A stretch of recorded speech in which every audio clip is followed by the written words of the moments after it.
Hey, Tony, do you believe that this is the most consistent in terms of preparation you've had during this postseason, kind of knowing when you're going to throw and being kind of built up where you want to be?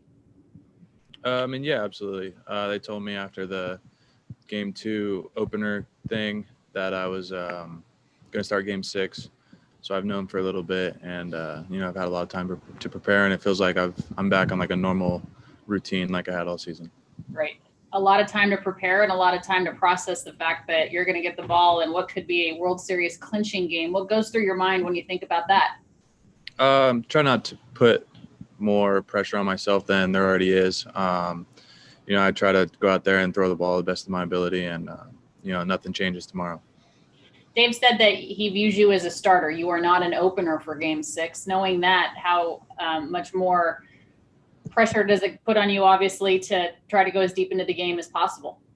I think it provides a little bit more comfort for me. I'm going to go out there and I'm going to throw the ball as long as I can, as best as I can until Doc decides that I'm done. Okay, thank you. Next question is from Dave Vassay. Go ahead. Hey, Tony, Dave said that he had a conversation with you after he let you know you're starting game 6. So what was your takeaway from that conversation that you'll take into your preparation tomorrow?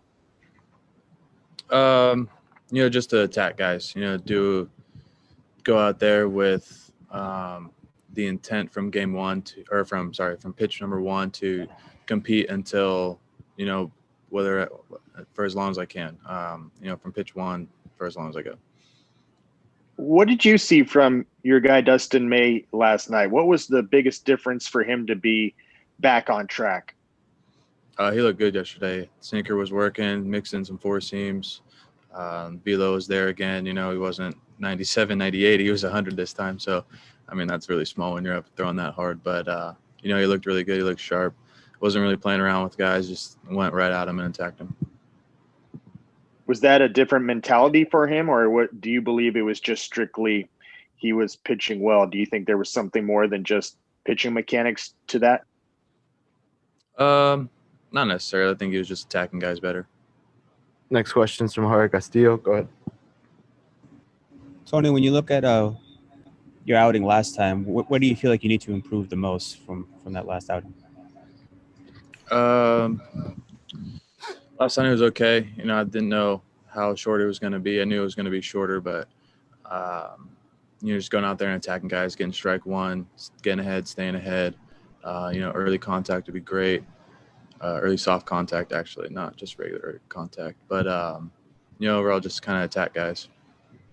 Did you learn anything from that first start you had, and just pitching in the postseason, like an actual start, and the adrenaline and all that stuff? Yeah, absolutely. Every outing I've had this postseason has been a learning opportunity for me. It's all new. It's on a much higher stage than the last time I was in a postseason. Just kind of controlling the emotions and, still competing.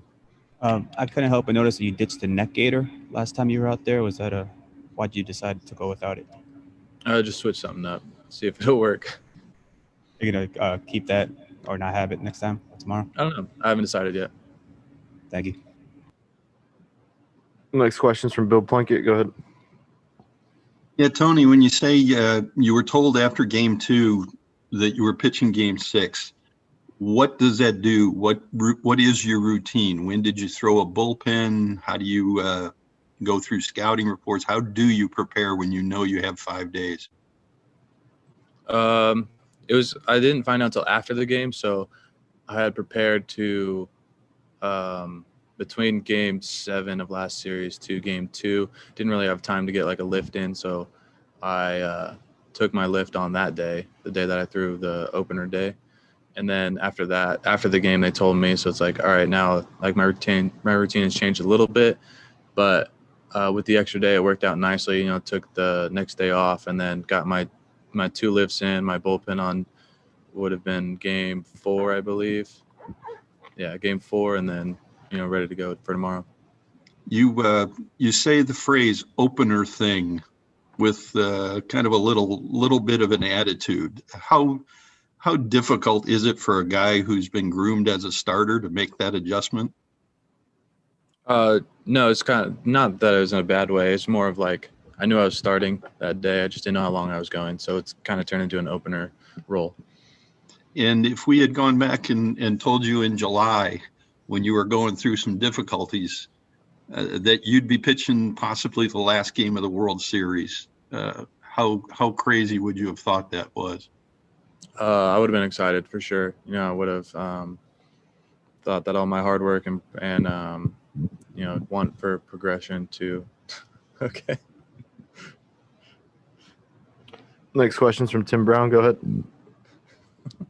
Hey, Tony, after a month, you are going to be released from the bubble in a few days. What is the thing you're most looking forward to doing? I haven't really got that far, honestly. Priority number one is get my work in today, and then priority number two is go out there tomorrow and throw the baseball. You haven't thought like I want to go get this burger, or I want to go sit in the shade somewhere, nothing like that? Not yet, honestly. Priority number one is taking on that championship. Okay, man, go get him. Next question's from JP Hoornstra. Go ahead. Tony, would it be fair to say that from July until the end of September, you were more or less on an every sixth day schedule, whether it was in the majors or at the alternate site? Yeah, pretty much. And when you go from that to whatever it was that you were or were not able to do these first 3 weeks of October, how do you think that translated to what you were able to do or not do in the games that you pitched? I've always just tried to be prepared for whenever I get the ball. So it doesn't really matter if it's 6-day rotation or whatever. It's just finding that routine in between outings. You don't think, though, that the sort of irregular lifting that you referred to or the between starts throws caused any trouble for you? Not necessarily. No. Okay. Thank I got time for one more. Go ahead, Schuyler Dixon. Tony, have you noticed any difference with the limited crowd in terms of noise, atmosphere, et cetera, between the LCS and the World Series? There's definitely more Dodgers fans here now for this series than there were in the LCS, that's for sure. But overall, it's just, it's a little bit louder. The exciting moments are a little bit more exciting, and it's just a fun atmosphere. Did you think much about, before you got a chance to play in front of fans, what that might be like, what the sights and sounds would be like, and how the reality compares to what you expected? I mean, we had fans last year, it's just kind of the same thing. It's just a little bit quieter. Appreciate it. Last one's from Ken Davidoff. Go ahead. Tony, you said they told you after game 2 you'd be starting. Were you curious at all these last few days whether they would go to Walker on 3 days just because of his experience? I'm sorry, what was the question? Just were you curious at all whether they would go to Walker tomorrow just because he's more experienced than you are? Not at all. Okay. Thanks, Tony.